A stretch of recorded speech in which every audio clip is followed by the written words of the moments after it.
So hi everyone, this is Bharat Jain. आज हमारे साथ है वर्षा गर्ग, जिनकी आईआईटी जेम मैथमेटिक्स में ऑल इंडिया रैंक 136 आई है। So congratulation Varsha. Thank you Bharat. तो वर्षा, सबसे पहले स्टार्ट करते हैं। आप अपना एक इंट्रोडक्शन दे दीजिए ताकि ऑडियंस को पता चल जाए आप कहाँ से, आपने कहाँ से ग्रेजुएशन करी है। मैं हिसार हरियाणा से हूँ और मैंने ग्रेजुएशन भी हिसार से ही किया मैथ्स ऑनर्स में। ओके। सो सबसे पहले आप मेरे को ये बताइए भी, आपको IIT JAM, most of the podcast में मेरा सबसे पहले क्वेश्चन यही रहता है कि आपका आईआईटी जेम का आपको पता किससे चला। क्योंकि सबसे पहले वही होता है ना, सबसे इम्पोर्टेंट पहलू कि हमें आईआईटी जेम का पता किससे चला। सो आपको किससे पता चला? हमें मतलब मुझे सेकंड ईयर में फोर्थ सेम में एक हमारे कॉलेज के प्रोफेसर ने बताया था, उन्होंने बताया था, उनसे पता ओके। लगा सो मुझे। तो आपने सेकेंड ईयर में प्रिपरेशन स्टार्ट कर दी थी नहीं, उस या time third year? Preparation start नहीं, प्रिपरेशन मैंने लास्ट में स्टार्ट की थी, जून 2023 में। उस टाइम नहीं ओके। की थी फोर्थ सेम में। हाँ। ओके, सो सबसे पहले आप मेरे को ये बताइए, जब आपने आईआईटी जेम की प्रिपरेशन स्टार्ट करी, इनिशियली कोई भी स्टूडेंट जब आईआईटी जेम की प्रिपरेशन स्टार्ट करता है तो सबसे पहले हम देखते हैं सिलेबस। तो जी। सिलेबस को देख के आपको क्या लगा? सिलेबस देख के तो मतलब बीएससी के हिसाब से, ग्रेजुएशन के हिसाब से तो ऐसे लग रहा था कि बहुत कम सिलेबस है, इजी है, हो जाएगा, खुद से करूंगी तो भी हो जाएगा। बट जब एग्जाम देखा, मतलब पीवाईक्यूज देखी, तो पता लगा ये सिलेबस वैसे दिखने में कम है पर वैसे वाइड है सिलेबस। Okay okay.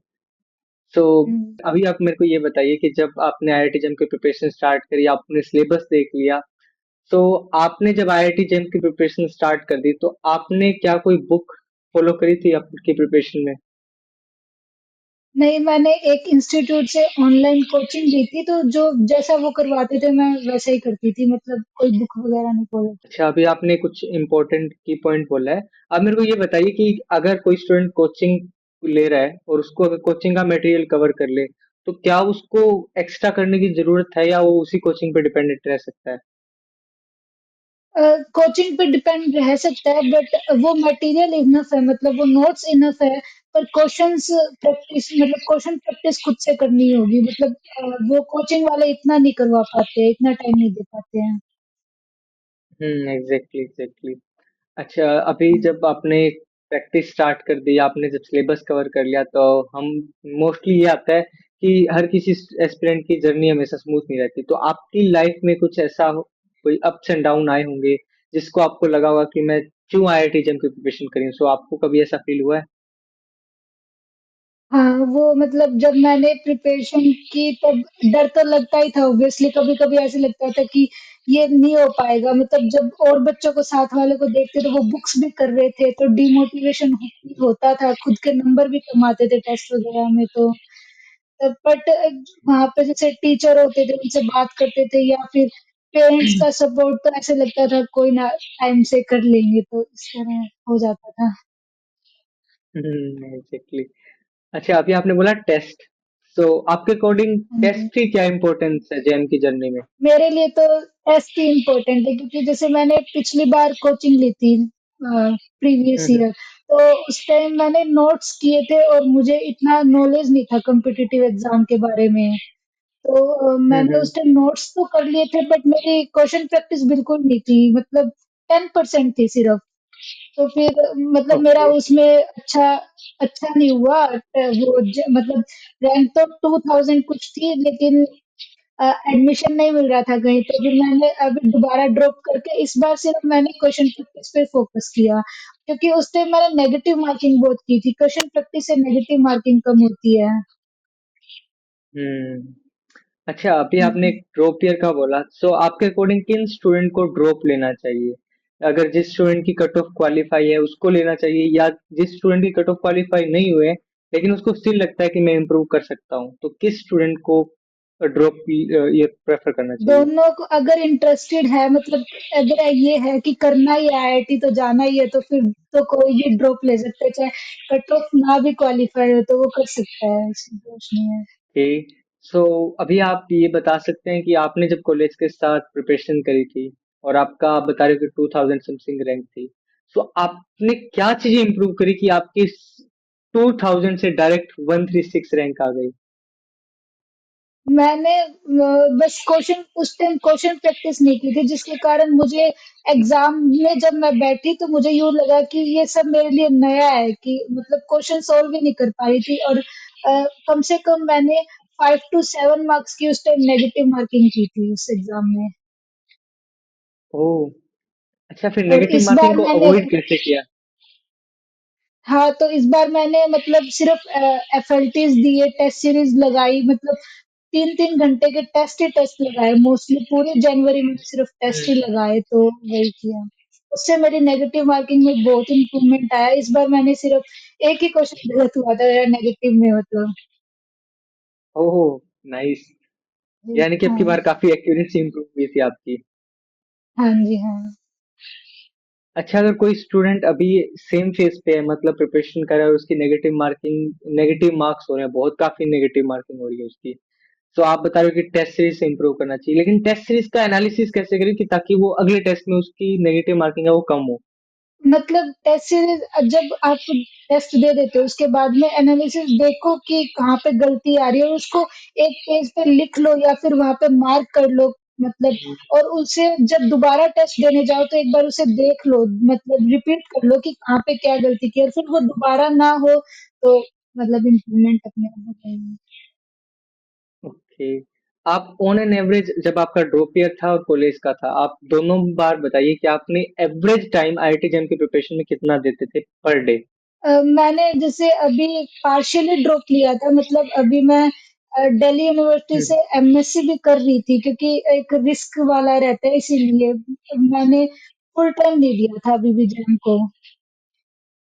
उस हम्म। टाइम मैंने जब मैं ग्रेजुएशन में थी तब मैं दिन के 3 से 4 घंटे कर लेती थी, पर मैं उस टाइम थ्योरी थ्योरी ज्यादा करती थी, तो इसीलिए। और अभी मैंने सितंबर से स्टार्ट किया था, बट इस बार मैंने थ्योरी पे कम ध्यान दे के वो क्वेश्चन प्रैक्टिस पे ज्यादा ध्यान दिया, तो मैं सैटरडे संडे तो फुल टाइम देती थी, और मतलब 3 से 4 घंटे एवरेज दे देती थी। ओके, सो अभी जब आप मास्टर्स कर रहे हो, मास्टर के साथ आपने इस एग्जाम को क्रैक किया है, सो मास्टर के साथ इस चीज को बैलेंस करना पॉसिबल है? पॉसिबल तो है, पर वे मतलब थोड़ा तो कहीं ना कहीं लैकिंग आई जाती है मास्टर्स के अंदर भी, मतलब एग्जाम्स में मैं अपना मतलब पूरा नहीं दे पाई थी अपना। जैसे मैंने हम्म। पास होने के लिए सिर्फ एग्जाम्स दिए थे उस टाइम पे, ज्यादा ध्यान मैंने फोकस जैम पे किया था। यानी कि मास्टर्स के एग्जाम में आपको हो सकता है सीजीपीए के साथ थोड़ा कॉम्प्रोमाइज करना पड़े, बट एट द एंड हाँ, फोकस हाँ। जेएम पे ही। ओके, जी, नाइस नाइस।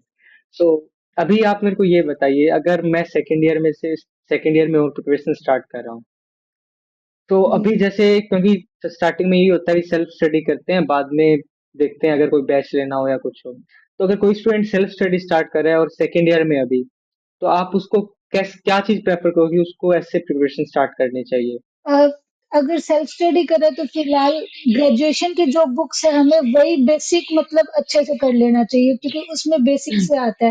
तो फिर हायर पे नेक्स्ट ईयर पे भी जा सकते हैं, मतलब थर्ड ईयर में भी कर सकते हैं। तो पहले बेसिक्स कर लेना चाहिए, क्योंकि क्या होता है मैंने भी ऐसे ही किया था। थर्ड ईयर में क्या हुआ था हमारे हिसाब में, मतलब जो जैम के अंदर सिलेबस है वो थर्ड ईयर में आता है, तो मेरा वो नहीं था, मतलब बेसिक कंप्लीट नहीं था, तो इसीलिए मेरे को ज्यादा प्रॉब्लम्स आई थी। तो बेसिक पहले कर ले तो दिक्कत नहीं आती है। कि हाँ, मैं भी सेम चीज फेस कर चुका हूँ, क्योंकि अपने उधर हरियाणा में ऐसी है, जो जैम का सिलेबस है वो मोस्ट ऑफ द सिलेबस है वो थर्ड ईयर में आता है अपने। थर्ड ईयर में आता है, हाँ ओके। जी। अच्छा, अभी जैसे एक मेरे को सुनने में आया था कि जिसकी ऑल इंडिया रैंक 1 है, उसने सेकेंड ईयर में ही उसकी ऑल इंडिया रैंक 25 थी।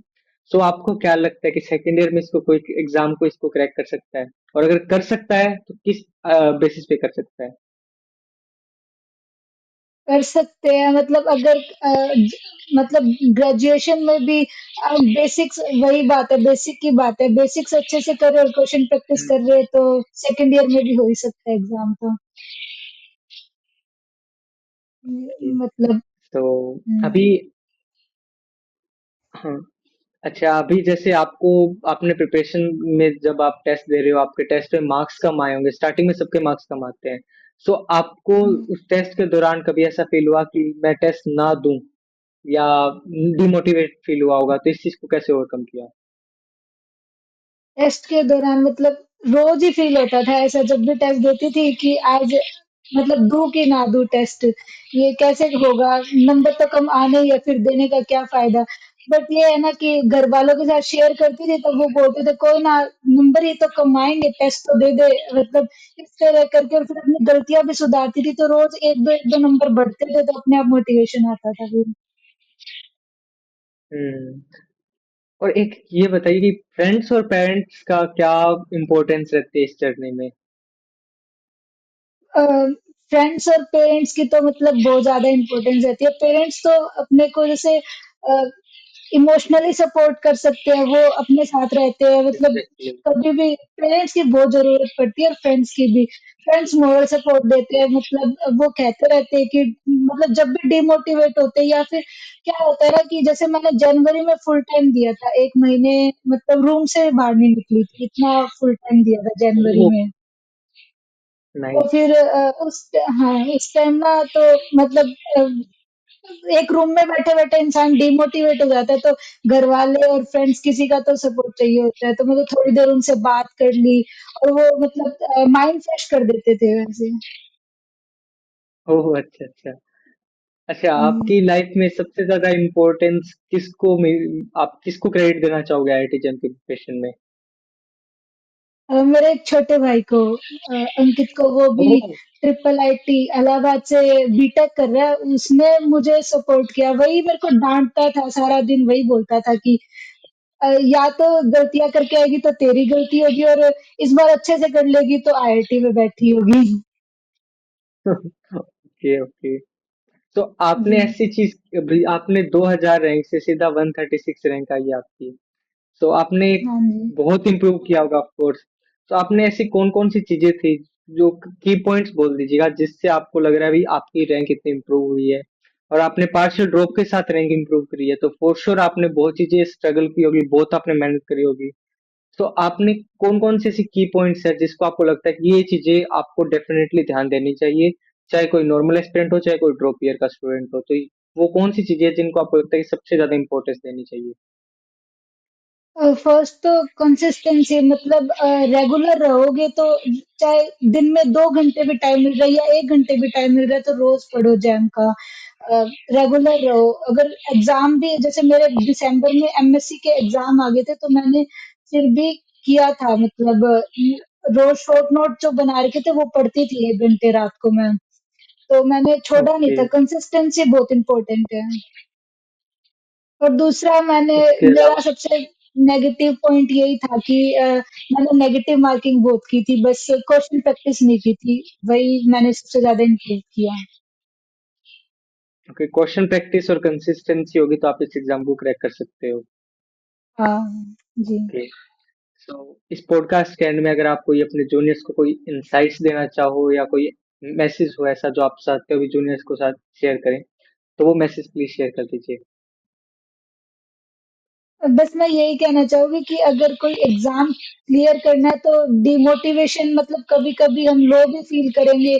कभी कभी जैसे मेरे भी बीच बीच में मतलब एक दो एफएलटीज में अच्छे भी मार्क्स आ जाते थे, तो उस दिन ज्यादा मोटिवेट भी नहीं होना कि आगे वाले में बिल्कुल ही अच्छा ना करे। तो कंसिस्टेंट रहो, और अच्छे से प्रिपेयर करोगे, क्वेश्चन प्रैक्टिस करोगे, और नोट्स भी अच्छे से पढ़ोगे, तो हो जाएगा।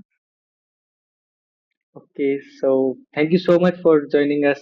And once again, congratulations for AIR thank you. 136. Thank you So that's भाई। it for today's video. मिलते हैं अगली वीडियो में. Till then, keep learning, keep exploring. Bye bye, guys.